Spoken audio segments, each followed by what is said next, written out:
All right, guys, welcome to episode 24 of Aussies taking over the NBA. We are bringing you Summer League Where Are They Now edition. Where are they now? Where are they doing? What are they up to? Remember to like, subscribe, follow YouTube, SoundCloud, iTunes, Podcast Facebook. Addict, Twitter, Oz NBA Takeover, Aussies taking over the NBA. You can find us on Podcast Addict, Aussies taking over the NBA. Yep. iTunes, Aussies taking over the NBA. And YouTube, Aussies taking over the NBA. So like, subscribe, listen, and we'll always provide good content that we can get to you. So this episode, we're going to be talking about what the kind of guys in Summer League have been up to. Obviously, we brought you some of the information, obviously, on Mitch Creek. That was really exciting. Yep. Exciting news, but we will be talking about everyone. And obviously Mango Matiang leaving the NBA to play in Europe. So we can get some cracking. We got some breaking news as well on Deng Adele, which is also really, really exciting. Breaking news is not so breaking because it was about a week ago. But who actually researches that online? Yeah. I had to do. I'm going to do a deep dive on the Timberwolves. Not Hey, a contract is a contract. Yeah, definitely for Deng Adele, we're right behind him. I hope he gets. He played really well in that summer league. He showed some fireworks. Showed off his ability. Yeah, very athletic. Yeah. Okay, don't forget King's Dime. Yeah, on the King's Dime. If you're a Sydney Kings fan, Yeah. New podcast on the King's Dime, taking you through all the preseason and obviously regular season and everything to come. So you can find us on YouTube only on that one because we're still trying to figure out how to link it to SoundCloud. Yeah. On the hashtag podcast. Hashtag the collective. The collective podcast network. Yes. All right, so we'll get into it. Mitch Creek, we all know that. He's signed on with an E10 with the Brooklyn Nets, so that's a training contract deal. Played with the Dallas Mavericks in the Summer League. Yep. Really, really shined, I think, in a really crappy league. Yeah. But again, all guys trying to play in ISO. I think he was a bit of a team man and really showed what he can do. So Deng Adele played with Houston Rockets in the Summer League. Yep. You want to take it away, Ben? But also don't forget Mitch Creek, episode 22, we did a full wrap. So full wrap. If you want to go back and listen to that, that's a good half-hour wrap-up of his career and what he's done so far, which is pretty good.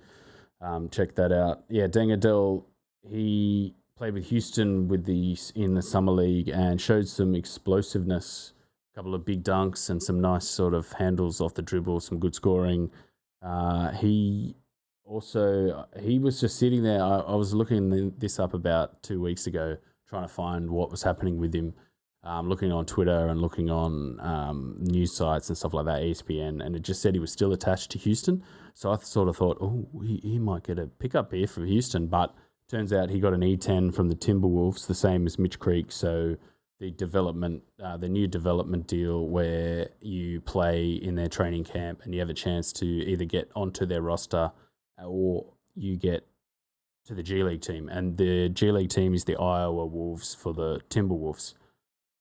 So hopefully he'll impress in preseason and make a real go at that. We're going to do a proper episode, a preseason preview. We'll go deep into his career so far. I think he was with Louisville. Yes. And we'll go through his Rockets Summer League stuff, which was pretty good, and then we'll go through the Timberwolves and where he can fit or what he can do on that roster. And we wish him luck. Fingers crossed. Hopefully he can sneak in there with Mitch Creek. That'll be interesting and very, very good to watch because I think he's an exciting prospect, very good wing scorer. Yeah, very good wing scorer. Defense, got to work on a little bit, but it's something that he's very, very athletic and could fit into a roster. Actually, he would have fit into Houston quite well because they're really lacking on a min contract. Like they would, that would have been very useful as a wing stretch with Ariza gone.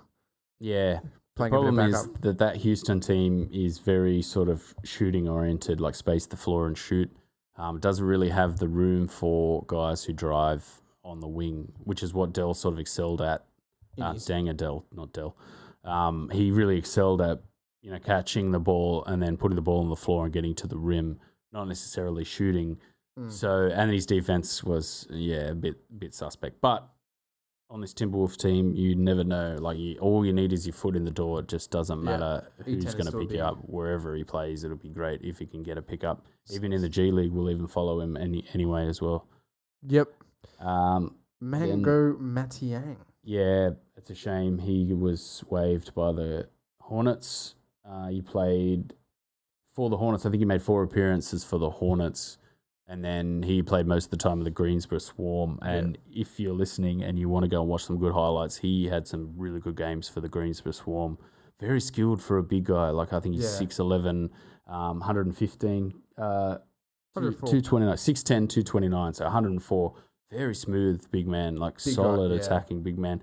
Decent. I think he led the league, and I think he led the Swarm with rebounds and blocks too. So, fundamentals very solid post scorer, but obviously Charlotte's a bit of an up and down franchise. So, and then he was released, and he went over to Vanoli Cremona, who play in the Lega Serie A basket in Italy.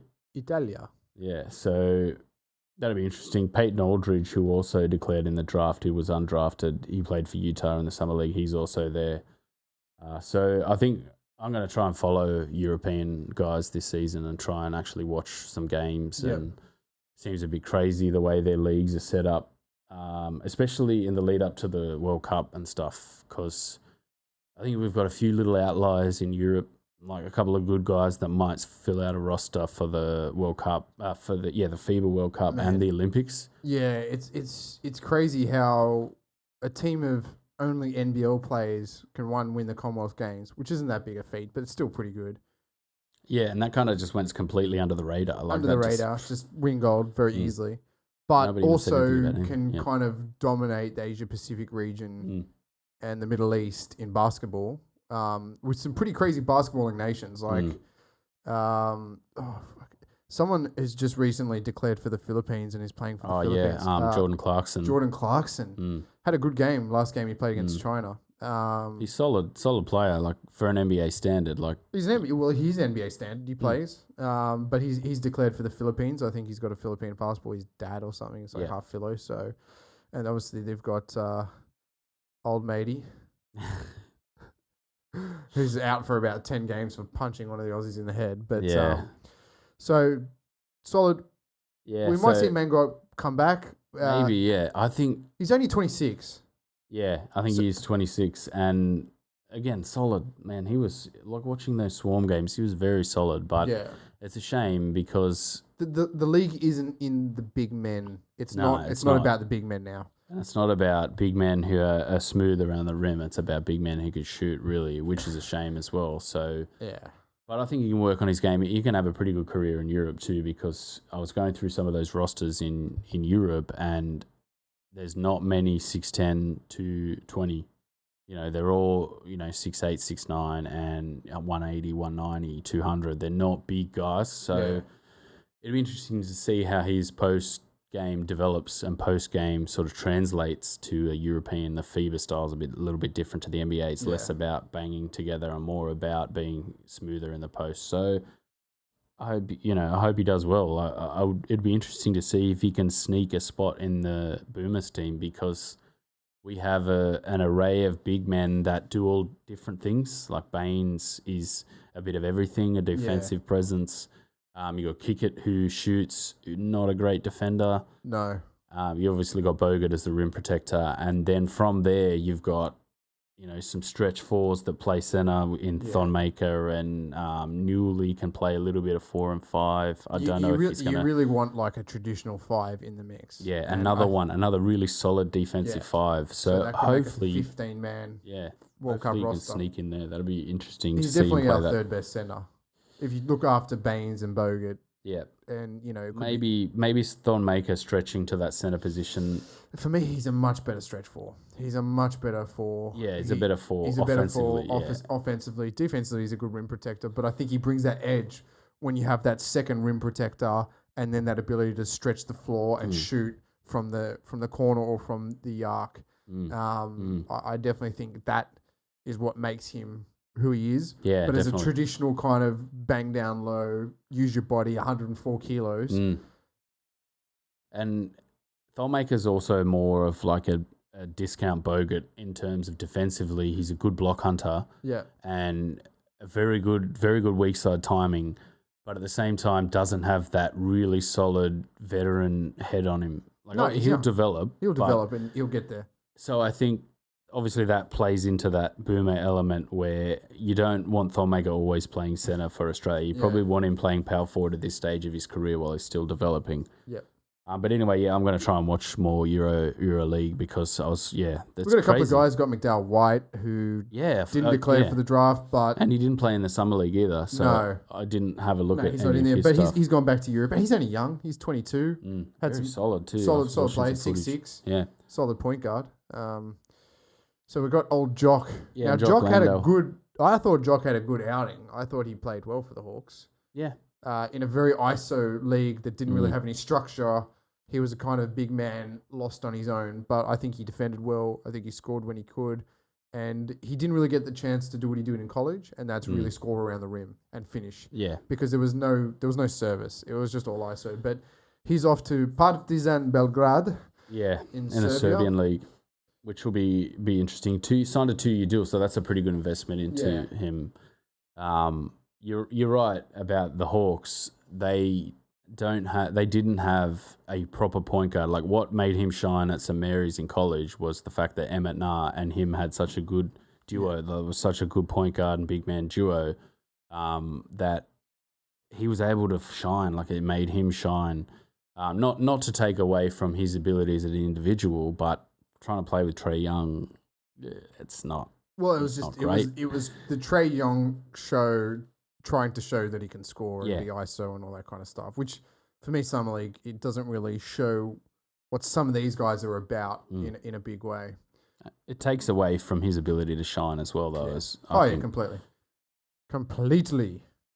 So off to the Eurobasket, and it's technically the Adriatic League that they play in, and like I said, it's like European football where they play their league and their domestic cup. And then they play the Eurobasket, which is like the Champions League type of thing, and that's a competition that you have to get into, and there's relegation and stuff like that. Like it's full on intense. Like I took about 40 minutes today trying to work it all out, and just went, I don't understand. I'm gonna have to just watch this and find out and work it all out from there. It'll unfold in time. But I think there's an avenue to come back to have another crack. I think he might play Summer League for the next couple of years. I think he's only 22. Yeah, 4 years. Yeah. He finished his degree. 22. Yeah, I think he's 22. So there's still plenty of time for him to develop. There's always to come back. He's a Melbourneite, so he can always come back and play for one of the Melbourne teams. Yes, new team obviously next year in the NBL. Xavier Cooks. Yep. I thought he shot efficiently. Yeah. Again, didn't really get much of a chance in Golden State, which was really just looking at Jordan, getting Jordan Bell in there. Yeah. And I think that's what it was Damian Jones and Damian Jones. So didn't really get the opportunity to kind of shine, but when he did get on, was efficient, defended okay, and played all right with the minutes he did get. I think he'll cook well in Europe. I think he'll be like a Brokoff, where 4 or 5 years time he's going to be shooting at 50+% in Europe and potentially get a deal to come across back into the NBA. So good to see he's gone over there.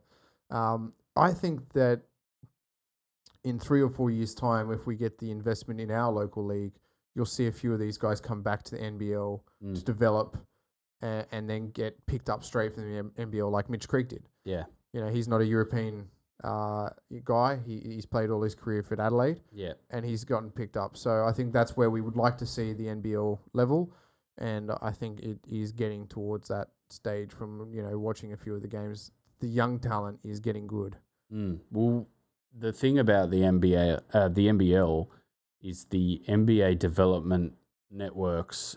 The NBA development networks are collegiate, so there's already a big groundswell of getting noticed, avenues to play, and a structured environment to develop. Yeah. Whereas if you look at something like the A League in soccer in football.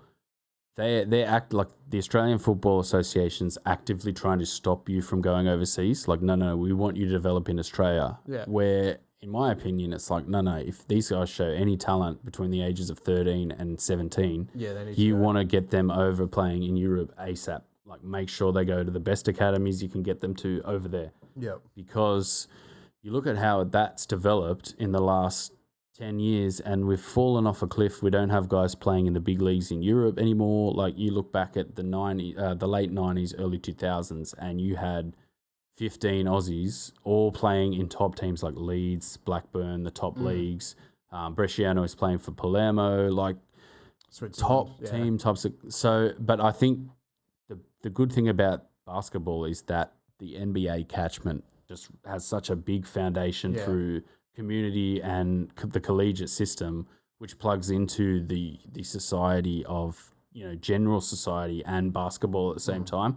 It's less sort of free for all, which means our young guys will be coached and encouraged to go to college and get an education at the same time as playing basketball and turning pro, which is really important. It's something I think Australian football is missed a trick with that, but the NBA have done it like so well that if you don't make a professional career out of it, you get an education for starters. You might not, and you probably get a European contract. At the very least, you go or the very best outside of NBA, you'll get a European contract, or you can come back home and play. Because it's like football. Like, I'd prefer the kids to go over to Europe, and then, oh, sorry, you're 24 and you're out of contract, and nobody wants to sign you in Europe. You're not good enough. Come back to Australia. Rather than, oh, you developed for 4 years and now you're 24 in the A League and you're one of the best players, go over to Europe. And I just don't see that as the way to do it. I think the only person that's probably done that successfully is Moy. Yeah, Aaron Moy out of this current group. Out of this current group is. And now Azani, and that's one guy, one guy. He barely played for Melbourne City. He's 19. He played a little bit this season, but it's that concept where, why are you stopping these guys from being young and developing? Their best years are between 10 and 20, where they're getting the best coaching, the best skill development. They're getting all of their basketball development between 10 and 20 and 20 and 24, when it's like, okay, everything's starting to turn professional. And I just feel like they're doing it, like the basketball's doing it way better than most other sports. But that's from again, the NBL almost folding here many years ago, and really the competition contracting. And it's a shame. It's a problem with all of our sports, though. We're just so big.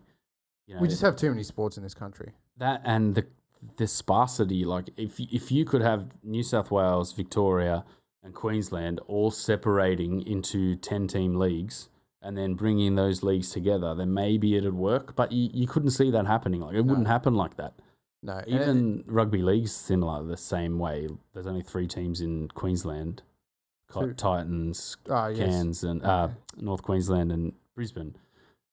But Queensland's still killing it. They've only got 3 teams, and they just destroy New South Wales all the time. They have a sub-professional league in Queensland that is actually quite well funded.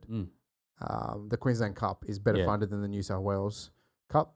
For guys that want to play, they can actually go up there and earn 35, 40 grand a year playing in a league of, just in Queensland. So that's why it seems less baked into the fabric of society, though, here in Australia. Yeah, we've got this weird thing where we have a migrant population that still very much adheres to whatever they grew up with in their home. So obviously, if you're of European descent, you're going to love football and you're going to support and barrack for football. If you grew up in Melbourne, you're going to love AFL because they're weird and they love AFL. And if you grew up in Sydney somewhat, if you're Polynesian or New Zealand or Aussie, background, you're going to love rugby league because that's what you've grown up with. And so you get this migrant population. And where does basketball fit into that? Well, basketball is kind of like the ugly stepchild. It's what kids that are really too tall for a lot of the other sports kind of get thrown into. And then if they show any promise in the other leagues, they just get poached. If they show any promise in NRL, if they show any promise in AFL, they're going to get poached. They're never going to play basketball because there's no money in basketball as a long-term prospect because the goal is so far and there's only, 8 professional teams in Australia. And you have to then get into a college system in America and come back. Whereas here, you can get drafted at 18 and start earning a wage in AFL and have a great career and get paid really well. So that's where they kind of show promise in that. And you can hear Ben Simmons talk about that. You know, his dad kind of pushed him down the path of basketball, but he could have played cricket. He could have played AFL. They were trying to pinch him for AFL at a very young age. 6'10", athletic, like that's a ruckman all over. And so this is why we're not getting the same level of potential basketballers through, is they're getting pinched for other. Like it seems so cutthroat. Like it's very cutthroat because desperate. they want the talent for AFL, and that's the big dollars in Australia going to AFL. That's our national sport. And if you bigger and you play rugby league. So it's this kind of like, well, we have to have a love and passion for basketball, and what migrant nationality wants to have a love and passion for basketball? It's the new generation. That's why we haven't seen.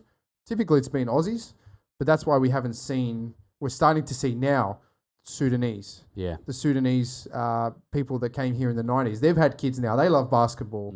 They're really tall. So, you know, AFL is trying to pinch them all the time, but, you know, they love basketball and they want to play basketball. So we've got a lot of Sudanese guys who are in it. We've got a lot of, you know, Aussies that still love playing basketball. So it's this weird interracial mix of people that we're just kind of finding the generation. I think in 10 years' time, with the rise of Simmons, with the rise of Exum, with the rise of Maker, and all these guys, you're going to see an explosion in basketball in Australia. I think that's really where it's coming, is bringing these guys through and the marketing power that we're going to tag onto. And it's going to go back to the glory days of Gaze and Hill and things like that in the 90s, where Australian NBL basketball was good, man. They used to pack out stadiums weekly. And then it just kind of died off a bit because there was no real hype about it. But again, we're a migrant population. We're starting to grow. We hit 25 million people. Sport will grow. It will continue to grow. And we've got to see these guys go overseas and not stay here and not, you know, fester in the lowly ranks of trying to get out nothing.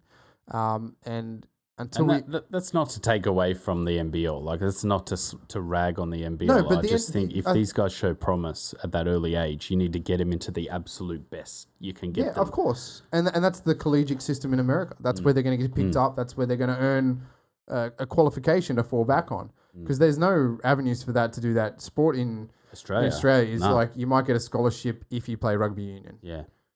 And that's, you know, eastern suburbs. And that's Sydney University or, you know, that's pretty much Sydney University or, you know, it's a couple of universities that might give you a rugby scholarship. Sport is nowhere to be seen in our weird, isn't it? Education system. Because in Australia, education isn't no longer education for culture. It's education for sale. Yeah. Our second biggest export behind mining is education. Yeah, degrees. Asian students coming in from China, paying 50, 60 grand a year, which is still cheaper than America. Like in America, it's still cheap. It's 100 grand for a degree. It's 60 grand here. You're getting world recognized qualifications. And it's also a pathway to stay in Australia. So, I wonder what kind of effect that has really on, like you said, the crowd attendances. Like, we don't get attendances. Like, only AFL really gets attendances that people don't watch amazing. sport because, one, we live in the most expensive city pretty much in the world behind Hong Kong. So, monetary factor. 2, our public transport network is absolute garbage, and you have to drive anywhere and the roads are terrible. So that's another reason. So what are you going to drive 45 minutes to go to a stadium in traffic? And or I can park and then get stuck in the car park. Or I get stuck in the car park. Or I can sit in my beautiful lounge room with my 80-inch plasma that we all own and watch it in HD, which is just like being there. So I think that's where the spectacle is, drawing to games and bringing that culture. And I think it's growing, but I still think it's a way off. Look at Melbourne United. They've pretty much sold out this season. Yeah. I think they've got about 500 seats left. And I think Bogart's going to bring some bums on seats for Sydney will get 5,000-6,000 a game. So maybe more. I think when we went a couple of years ago, it was about 5,500. Yeah. And even that at Kudos, it wasn't even full. Like it was. Kudos is about 18,000 capacity. We could have just walked down 7 or 8 rows and got closer if we really wanted to. We were sort of sitting in the corner. But it's still, to tie it back into the development of young guys, there's no, I'm going to set you on a path. Like, you know what I mean? Like, it feels very just throw him to the dogs and, if he makes it, then he makes it. If he doesn't, who cares? He can just be a brickie down the... We don't really have, like, the NBL here doesn't have the presence of, say, a rugby league development program or an AFL, or even a football development program. But I think that will change in time. I think we need to firstly probably get to about 12 teams in the NBL. Yeah. Um, It's so sparse. Like I was looking at the fixtures, and Sydney Kings play Adelaide, which is a 4-hour flight over to 2 hours. Adelaide. 2-hour flight over to Adelaide, and then they play New Zealand. So they got from Adelaide, they got to fly to New Zealand. What's that? 7 hours back the other way. 6 hours. 6 hours back the other way. And I'm like, oh, how brutal is that when you look at the US and then 2-hour flights, and then it's a 2-hour flight, and then a 2-hour flight, and maybe a bus trip, and then you're back home, and then unless you're playing the road. West Coast plays East Coast, like Far East, Far West, and they play a lot more games. And again, they've just got a TV deal in Australia. Channel 9's picked up playing 2 live games a week. The NBL hasn't had a TV deal in Australia since I think 2013. When Fox Sports let it go. And then they picked it up for next to nothing. I think it was 1HD or something, wasn't it? Yeah, 1HD. Channel 10 had it. Yeah, and it was just poorly represented. So if anything we can do out of these podcasts is bring a bit of awareness about the NBL and our local guys and how it works. Yeah, definitely. Just getting into it from a fan's perspective, because it feels like there's no representation at all, and you scrabble around. Like the NBA have the great journalists, the journalistic empires that ESPN and Fox have built. You get all the information, and there's the people in the organizations giving you more information, and there's more people who have worked for the organizations that now don't work for the organizations, but then you can listen to what they have to say, and they all have experience. Whereas in Australia, it's there's nothing. Like no. The Kings put out a box score, and you look at it, and that's it. Yep. And it's a shame, but hopefully we bring something to the table. In this definitely. You and I bring something hopefully to the listeners. I mean, we got a little bit off track there, a little bit. We did. We went deep. Yeah, we'll get back into so Duop Reith. Duop Reith. So he is playing for KKFMP Beograd. So he'll be playing the Serbia League against the Adriatic League, against Jock Landau. So that'll be interesting. Cool. See those two guys go up against each other. Big centre. Yeah, He's 6'11", 249. He's a beast, man. Yeah. Watching some of those Dallas highlights, like some of the clear outs that he was doing, like two or three people like, oh, I don't want any of that. I'm getting out of here, type of thing. So he was undrafted, played for Dallas, didn't play all that much. Hopefully he can play. They've got a smaller roster than Partizan, so hopefully he gets a spot straight away and gets right in there. If he can make his way into the Boomers roster and declare and get right into the Boomers, he'll be another one. That's another sort of bigger guy. Yeah, defensively can be a presence. I think that's the one thing that the Aussies really miss is that the big guy, the big, tall, top-heavy centre that intimidates people. Baines is kind of that, but he's sort of getting older and phasing out a little bit. Bogut's not known for his physical abilities, more known for his ability to block shots and around the rim.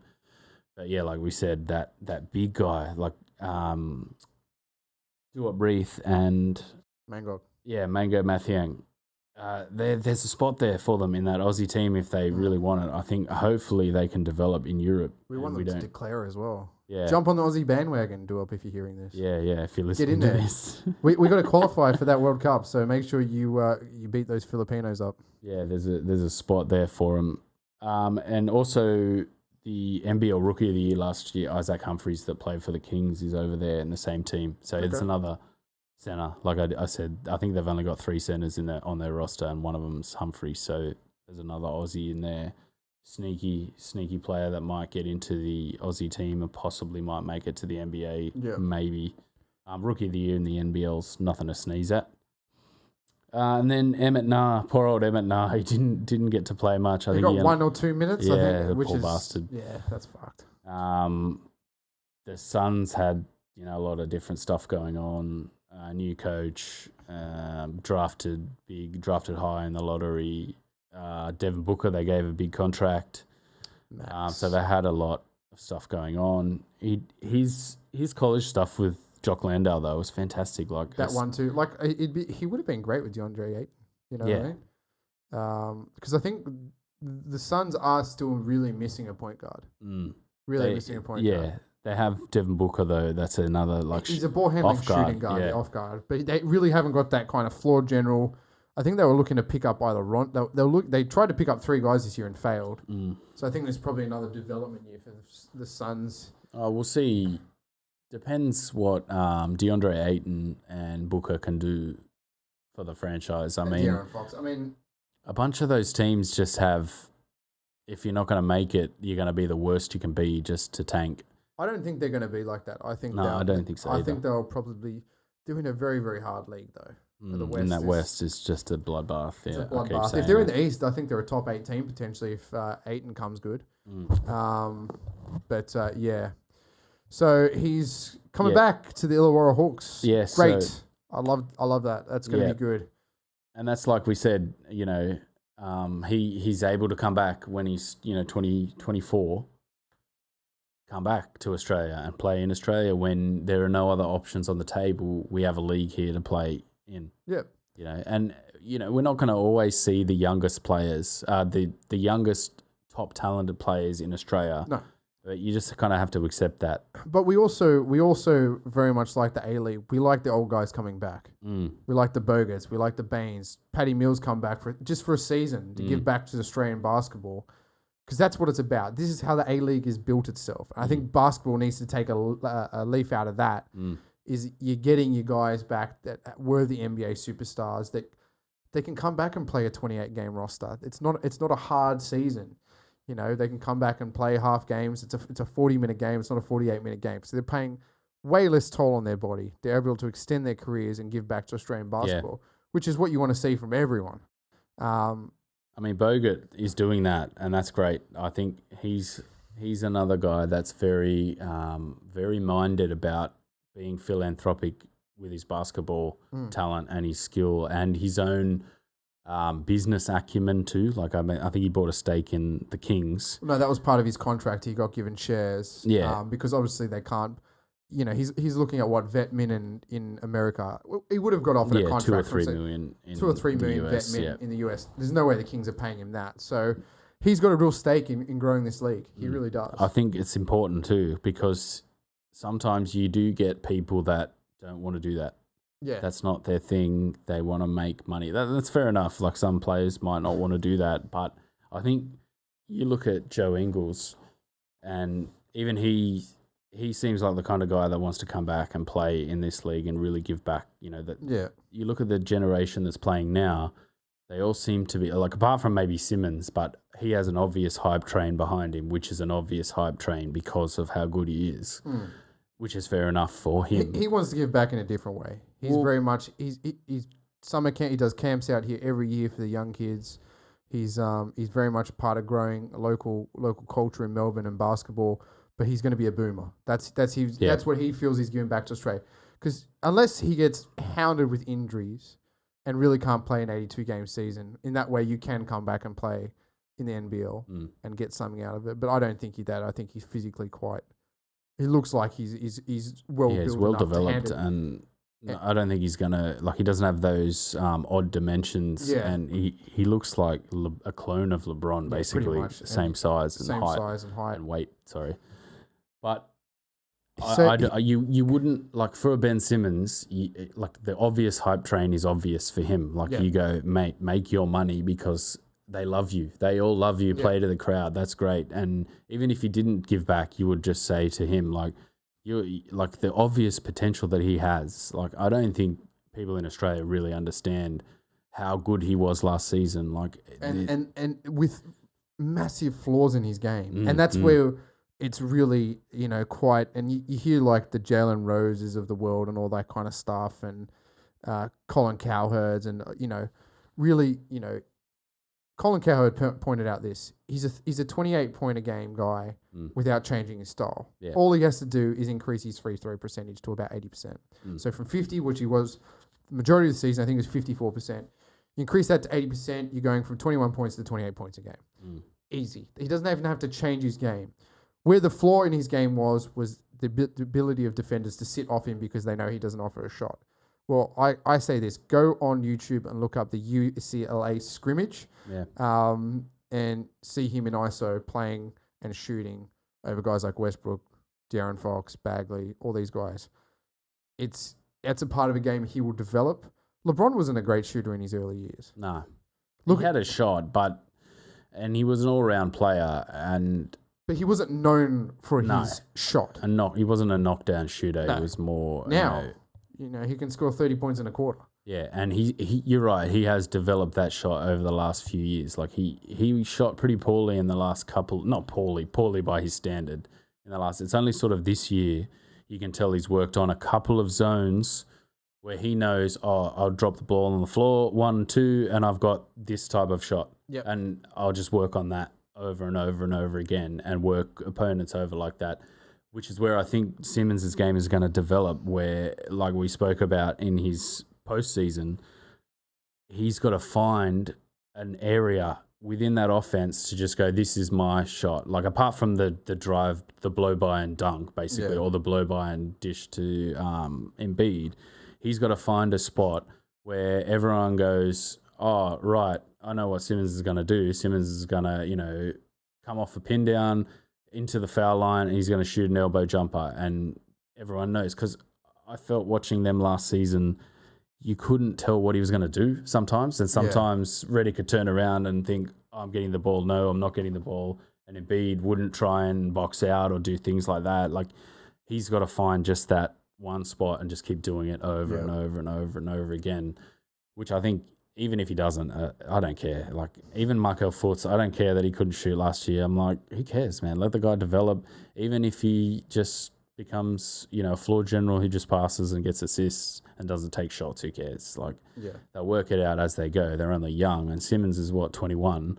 22 now, and I think Fultz is only 20, isn't he? 20, yeah. Yeah. Oh, man, like... These guys have got so much time, like 4 or 5 years before they're even entering the nadir of their career, sort of coming up to the slope that goes over the top type of thing, so...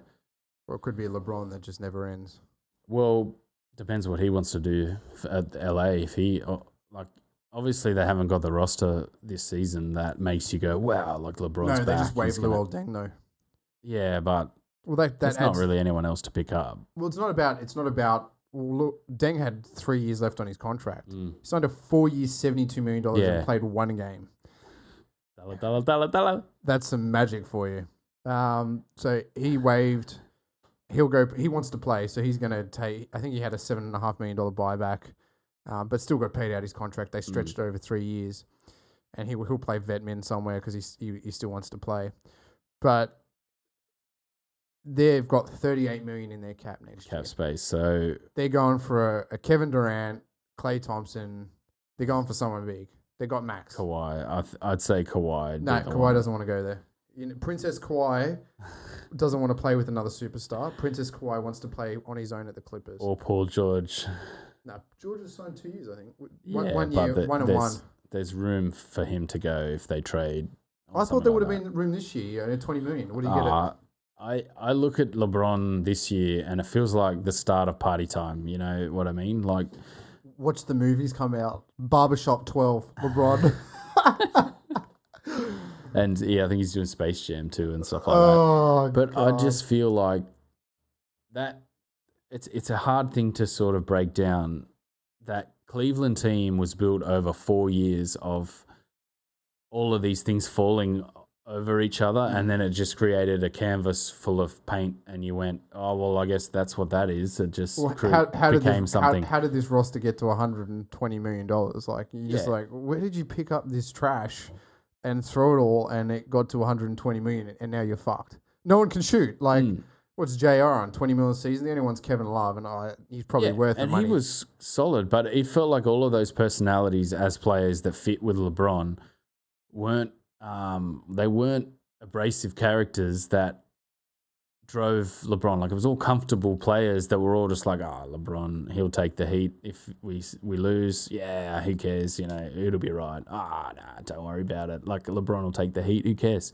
Whereas at LA, it feels like they've finally got an icon, and they're all like, this is the start of something big, guys. Like, here's the start of something. Let's all get behind this. Whereas it felt in Cleveland like it was tired and stale, even though it wasn't that old. Like, it was... Yeah, it was comfortable for LeBron. Yeah, it was tight. Whereas now, they have the let's do something, let's make something here, guys, and it's not all the same people, because obviously he could have had the same thing in Cleveland.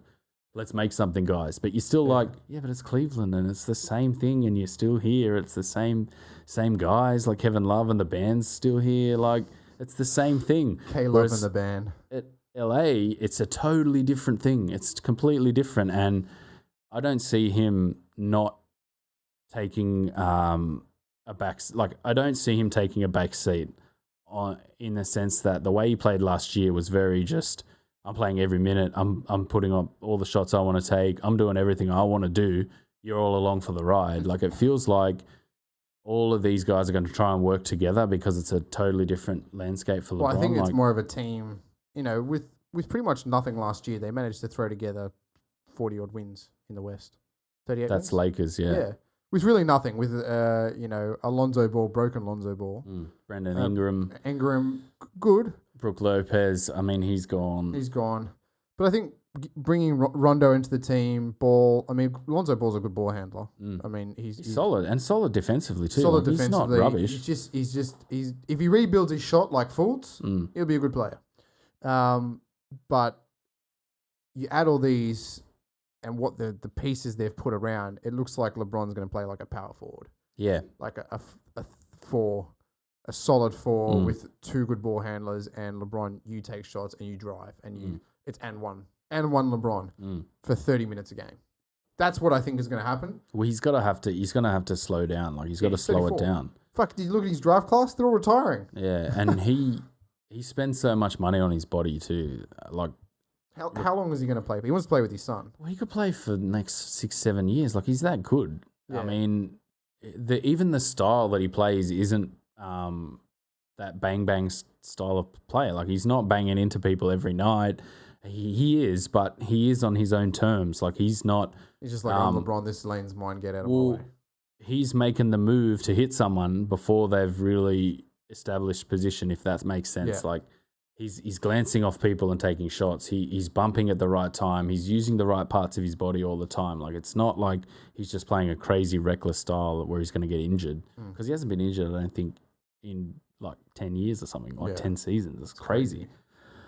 So it all comes down to him, and that's where the idea I have sort of spirals from that, where whatever he chooses to do, whether he chooses to take a back seat and just party and just be like, relax, guys, let's take it easy, let's, be coached properly. Let's wait for KD. Nah, I don't think they're going to go for it this year. I think they'll get to 45, 50 wins and bow out in the first or second round against the Rockets. Yeah, I can see them getting between 50 and 60 wins just because it might be fun to play with LeBron, and these guys might go, this is fun. Playing with LeBron is fun. What he's doing is fun.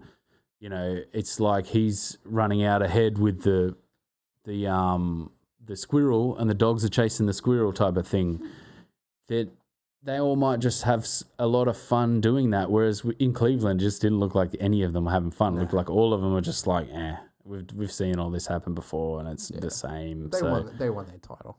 Yeah, and that was about it, sort of thing. So yeah, we got a bit off topic there. We did. We always like to go beyond, but let's give out our honourable mentions. Mater Maker. Yep. 18-year-old Swiss League. Union Newcastle basket. Newcastle. So I'm going to try and watch him. I'm going to try and watch all of those guys in Europe this year. Yeah. Do a little bit on them, and then Joe Lawal Akil. He is playing for Hapoel Jerusalem in the Israeli League. So again, another European guy. So cool. It's good to see that everyone went somewhere. Yeah, definitely. I think everyone got a contract. Everyone went somewhere, and that's an important. And I think you'll see these guys again in the Summer League next year. I think you'll see a couple of guys that are coming through. I think this year was probably the biggest explosion into unknown in a long time in terms of what our draft prospects were. Obviously, no one got drafted, but everyone's kind of found their feet, and hopefully we see some guys. I can see most of them coming back because I don't think there's any restrictions on Summer League. I think you can just be picked up no matter what. Yeah.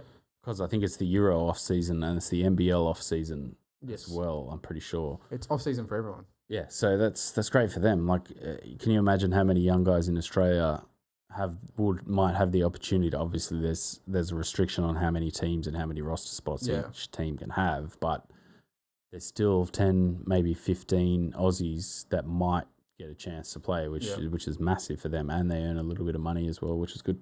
Cool. All right, guys. So yeah, that was pretty much it. That went pretty deep. And we went deep. We went deep. Remember, subscribe, like, follow, Share. Aussies, share, tell your friends. Look up On the King's Dime if you're an NBL fan in Sydney. Yep. That'd be great. And we're going to keep pumping out more content for you guys. I think we're going to do Bainesy season preview next. Yep. On episode 25. Paddy Mills, and we'll do a quick sort of Deng Adele one too, now that he's signed that E10. Yeah, we'll do a bit of a Deng Adele, same as the Mitch Creek. But next is going to be Bainesy. So stick around. Big year for Bainesy in Boston. Yeah, massive. Full roster. Massive. Could they knock off Golden State? Maybe. I think they're going to knock off Philly first, but we'll find out. Yeah. Oh, that's going to be great. It's a great First season game. for the East. Yes. Fantastic. That vacuum, that power vacuum that LeBron's left in the East is going to be very interesting. Indeed. Especially with Kawhi going to Toronto. You never know how that's going to work out. You could sit out the holes. You could, but good old who princess. knows? All right, guys. All right. Peace out. Take it easy, peeps. Bye.